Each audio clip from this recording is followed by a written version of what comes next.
December 18th, 2013 meeting of the Ways and Means Committee will now come to order.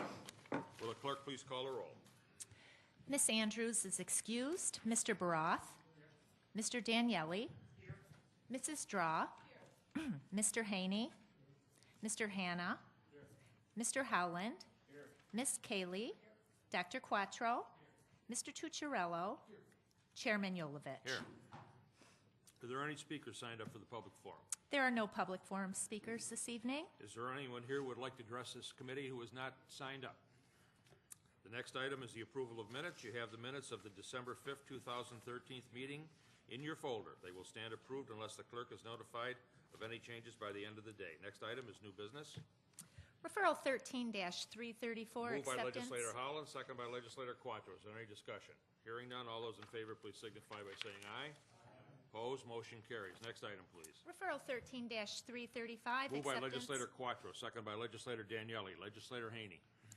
Thank you, Mr. Chairman. What will we use the money for?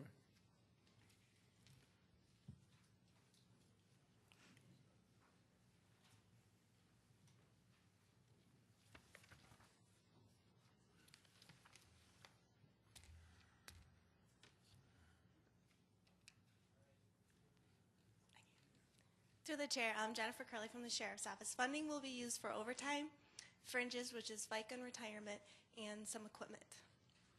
Be used for overtime for who? Deputies who volunteer to sign up for the details with Border Patrol.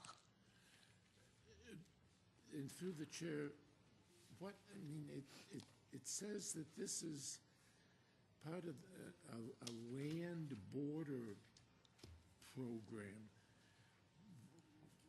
What is the intent of this? What are we supposedly doing? I mean, we have no land border. Are we expecting the Canadians to invade or something? Through the chair, we're watching them very closely, sir.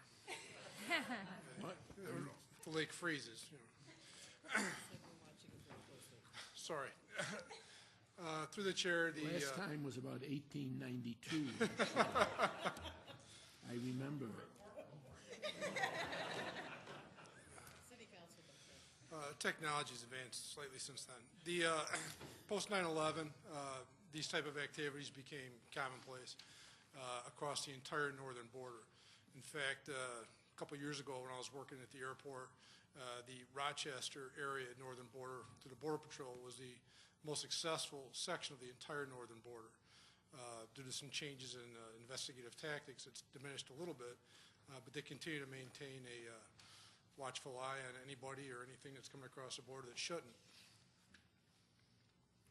Any further discussion? Do we have patrols out on the lake looking for? The Border Patrol, Coast Guard, the Coast Guard does the patrol in partnership with the Canadian. Actually, we've had a couple instances where the Canadian helicopters helped us on incidents on our border with instances with drownings and boat issues, but the Coast Guard does. The Border Patrol does not. They partner with the Coast Guard when they need aircraft, and we do not. Our Marine unit is for safety of our coastline, boaters, and things of that nature. What is our role then through the chair? Yeah. Ask the question through the chair, please. I did. I said through the chair. What is our role? Yeah. Through the chair, the roadways and traffic that go along the border and into our county, we partner with the Border Patrol on enforcing that. Thank you. Any further discussion? Hearing none, all those in favor, please signify by saying aye. Opposed, motion carries. Next item, please. Referral 13-336. Moved by Legislator Daniele, seconded by Legislator Tucciarello. Is there any discussion? Hearing none, all those in favor, please signify by saying aye. Opposed, motion carries. Next item, please. Referral 13-337. Moved by Legislator Tucciarello, seconded by Legislator Draw. Is there any discussion? Hearing none, all those in favor, please signify by saying aye. Opposed, motion carries. Next item, please. Referral 13-338. Moved by Legislator Draw, seconded by Legislator Hanna. Legislator Baroth. Thank you. Through the chair of the administration, I note that the increase of approximately $132,000 is towards the end of the grant's lifetime. Through the chair, is this because the funding was not otherwise used up and we just have a case of good fortune to receive this extra funding? Through the chair, Fred Ryan, Office of Emergency Management. This original grant was from 2011 for a set sum of money and was to conduct one exercise, a maritime exercise.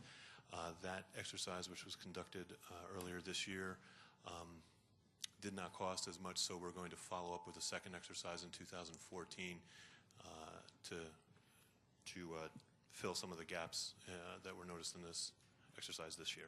Thank you. Then through the chair of the administration, then in which case the additional $132,000 approximately is funding that we had already received from the state that we're now releasing for this purpose? Through the chair, this is a federal grant, not a pass-through from the state, direct federal dollars to us, and these funds will pay for the Homeland Security Exercise and Evaluation Planner to conduct this exercise in the FEMA-required HCEP fashion. Thank you. But through the chair of the administration, these funds were originally meant for the exercise that already occurred, and now there are additional funds, and we're using them for this new additional task, which is a good thing. Through the chair, I just want to make sure I understand these $132,000 is already available. We're just allocating it now. Is that correct? Correct. Through the chair, correct. Thank you. Any further discussion? Hearing none, all those in favor, please signify by saying aye. Opposed, motion carries. Next item, please. Referral 13-339. Moved by Legislator Hannah, seconded by Legislator Howland. Legislator Haney. Thank you, Mr. Chairman.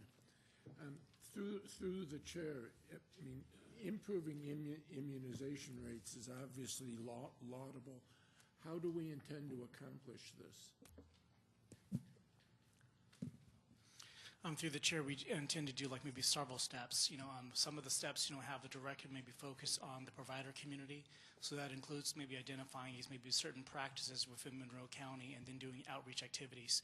Some of those activities maybe include, providing assessment for those practices with regards to how they're doing with regards to their immunization rates. Others include providing them maybe direct maybe feedback and suggestions about how they, what steps they can take to improve that. There are other efforts that we do that are maybe more targeted in terms of providing outreach in different settings, including, I guess, maybe for the homeless and some related activities, including such as the schools. Through the chair, do we conduct immunization efforts ourselves, or is it all through independent providers? Through the chair, there's a combination, I guess, maybe of both. So ideally, our message has been, and that's not exclusive to Monroe County, or New York State, that ideally you want maybe children to receive their vaccinations from their primary care providers, whether those are their pediatricians or their family and practice physicians or what have you. And yet, despite the fact that you actually have those resources in most communities, sometimes there are challenges in terms of getting full coverage. And answer specifically maybe to your question, I guess maybe we provide some of those, clinics ourselves through folks who come. One example of that would be, back to school clinic. During back to school, oftentimes it's very difficult for children to actually get in to see their pediatricians just before school for various reasons that might include their providers are on vacation or their available slots are booked. And so as a result of that, if they don't have their vaccinations that they need for school, they will be precluded from attending. So as a result of that, generally during that time of year, which starts from August through maybe late October, early November, we see a substantial increase in our rates of immunization as a safety net because they don't necessarily have any other options and parents don't want to see their children prevented from going to school. Through the chair, back 8 or 10 years ago when this special effort on immunization improvement began and the registry was first created, etc., there was some activities surrounding holding, I guess I'd call them raffles, where people who brought their, especially in the inner city areas, where people who brought their kids in for immunization became eligible for drawings, etc. And it was thought to have, at the time, as I recall, was thought to have been fairly successful. Is there any thought to attempting something like that again? Through the chair, there are maybe discussions, I guess, right now with New York State, which is our direct funder for this, about what are ways to incentivize not only individuals but to incentivize practices with the overall goal of increasing coverage rates of vaccinations. So certainly, I guess maybe ideas like that, are ones that are ongoing. Okay, thank you. Any further discussion? Hearing none, all those in favor, please signify by saying aye. Opposed, motion carries. Next item, please.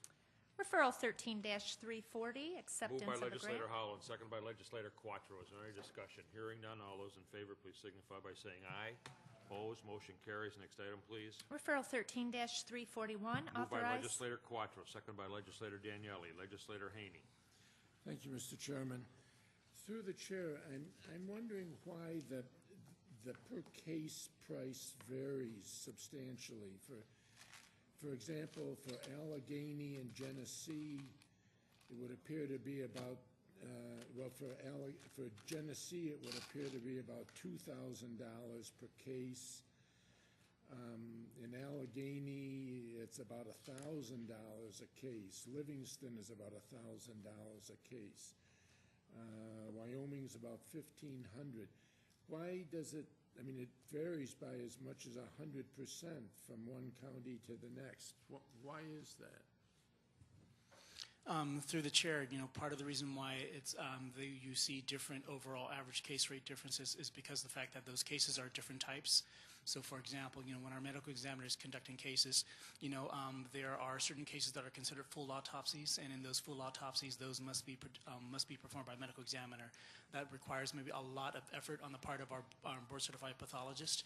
And then there are other types of analyses that may not be a full autopsy, but may be considered a partial. And then you have another type of cases which are considered, if you will, maybe blood and description. And by that, there may be certain blood work that's conducted maybe through our toxicology lab, and there may be description based upon the external presentation of the body that comes to our medical examiner's office. So each of those may represent, maybe a case, but they're very different types of cases.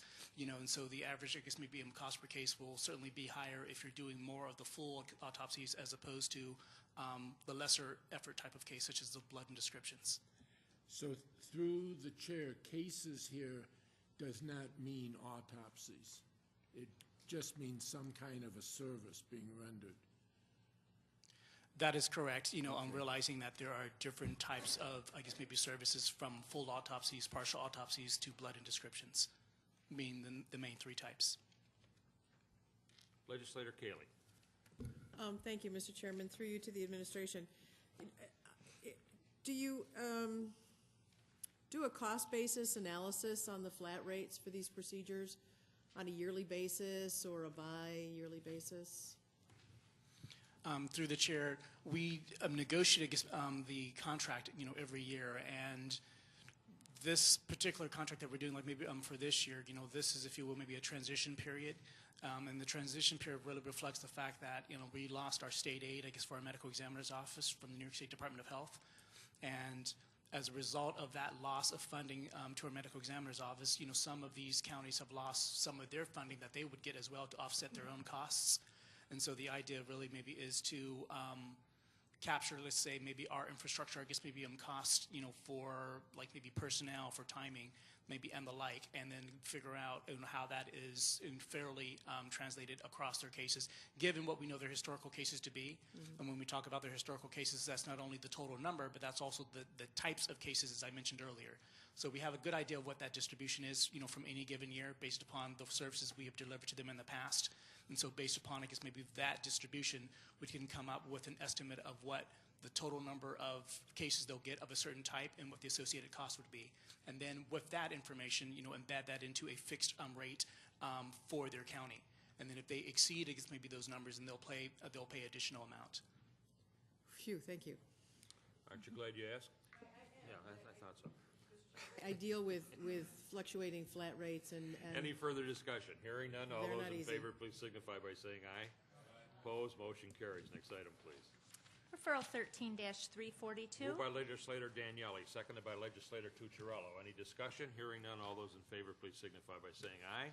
Opposed, motion carries. Next item, please. Referral 13-343. Moved by legislator Tucciarello, second by legislator Draw. Is there any discussion? Hearing none, all those in favor, please signify by saying aye. Opposed, motion carries. Next item, please. Referral 13-344. Moved by legislator Draw, seconded by legislator Hannah. Is there any discussion? Hearing none, all those in favor, please signify by saying aye. Opposed? Motion carries. Next item, please. Referral 13-346. Moved by legislator Hannah, second by legislator Howland. Is there any discussion? Hearing none, all those in favor, please signify by saying aye. Opposed? Motion carries. Next item, please. Referral 13-348. Moved by legislator Howland, second by legislator Quattro. Is there any discussion? Hearing none, all those in favor, please signify by saying aye. Opposed? Motion carries. Next item, please. Referral 13-349. Moved by legislator Quattro, second by legislator Daniele. Legislator Haney. Thank you, Mr. Chairman. This is a very interesting proposal. What's the, I don't recall anything like this coming before the legislature before. What's the impetus for this?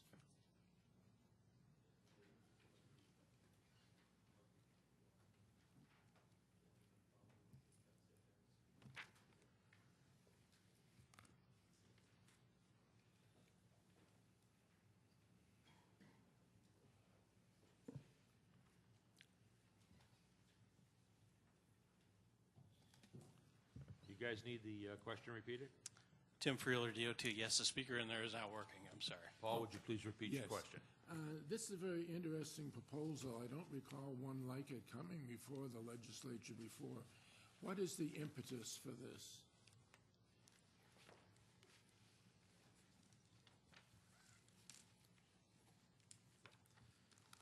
This is a sharing of services between Ontario County. That's the referral you're referring to, correct? Yes. The idea here is that there is some signals in Ontario County that they are interested in our services for. Very few, and one in Victor. And then there may be other opportunities for us to share engineering and equipment for projects if need be, specialized pieces of equipment that the county may not have or own, or they may be broken down and we could borrow theirs in exchange for monetary services. Through the chair, the transmittal sort of suggests it's going to be an even Steven back and forth.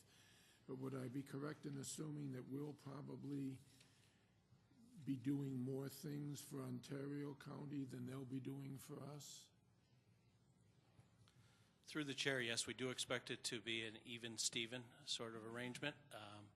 The opportunities are very few for us to share, so we don't expect that there will be much back and forth, but we intend to make good on sharing of services to even the workload. Well, through the chair, and certainly traffic signal maintenance is one. I would expect there are very few traffic signals that Ontario County is responsible for, and therefore they probably don't have much in the way of technicians and that like. So it makes sense. The transmittal says that the appropriations that cover the costs of this are in the 2014 operating budget. What about anticipated revenues from Ontario County? What revenues from Ontario County are anticipated in the 2014 budget?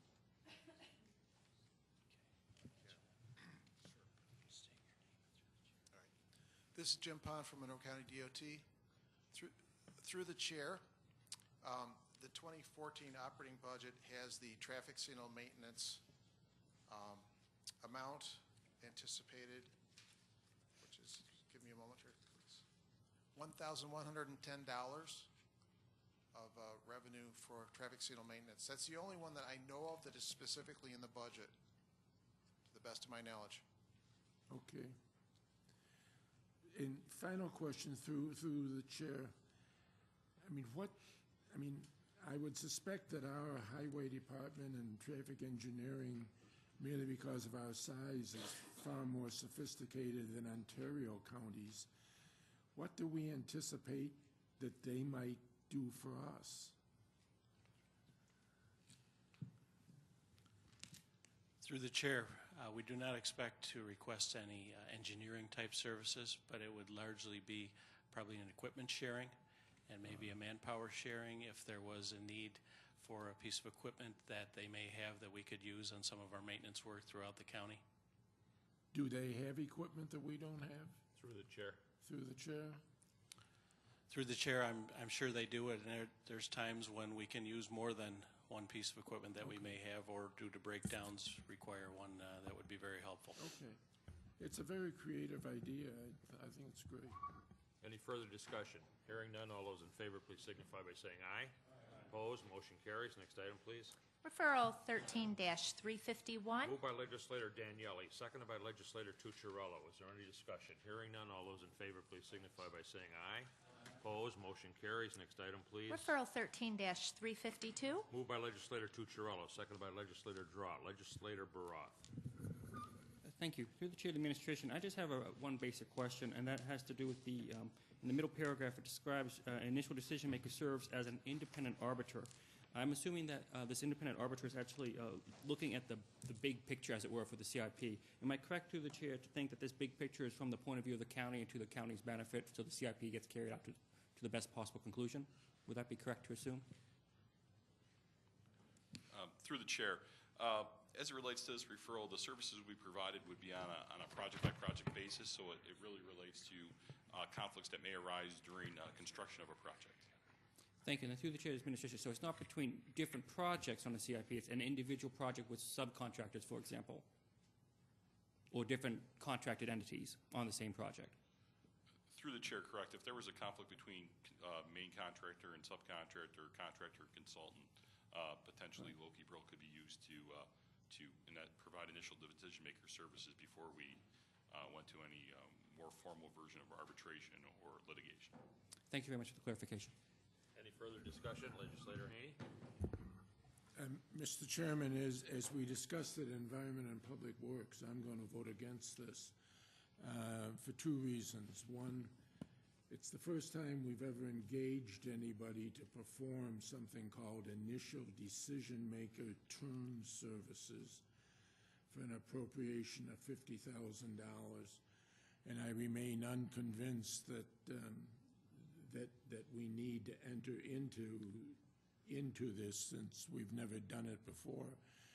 And secondly, because of past experiences, I have questions about the ability of Mr. Loki, who's a former plumbing contractor, to be impartial in arbitrations between contractors and engineers.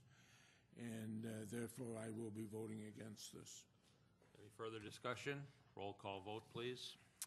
Ms. Andrews is excused. Mr. Baroth? Yes. Mr. Daniele? Yes. Mrs. Straw? Yes. Mr. Haney? No. Mr. Hanna? Yes. Mr. Howland? Yes. Ms. Cayley? Yes. Dr. Quattro? Yes. Mr. Tucciarello? Yes. Chairman Yolovich? Yes. 9-1. Motion passes. Next item, please. Referral 13-354, acceptance of a Moved by grant. legislator Draw, seconded by legislator Hanna. Is there any discussion? Hearing none, all those in favor, please signify by saying aye. Opposed? Motion carries. Referral, Next item, please. Referral 13-355, acceptance of a grant. For the last time, moved by legislator Hanna, seconded by legislator Howland. Is there any discussion? Legislator Baroth. Thank you. And through the chair of the administration, in honor of Legislator Hanna, I just want to say I believe this to be a wonderful program, and I'm very glad the county continues to receive funds to do so. And in fact, when I first had a child many years ago, 9, we actually went through this program, and we found it to be invaluable because, in fact, they did correct issues for us. It was great. Any further discussion? Hearing none, all those in favor, please signify by saying aye. Opposed? Motion carries. Are there any other matters to come before this committee? If not, in my house, we do say Merry Christmas, so from my family to you, Merry Christmas, ladies and gentlemen. Thank you. Happy holidays. Oops. No other matters. The December 18th, 2013 meeting of the Ways and Means Committee stands adjourned. The next meeting of the Ways and Means Committee is scheduled for Wednesday, January 29th, 2014. Now I can say.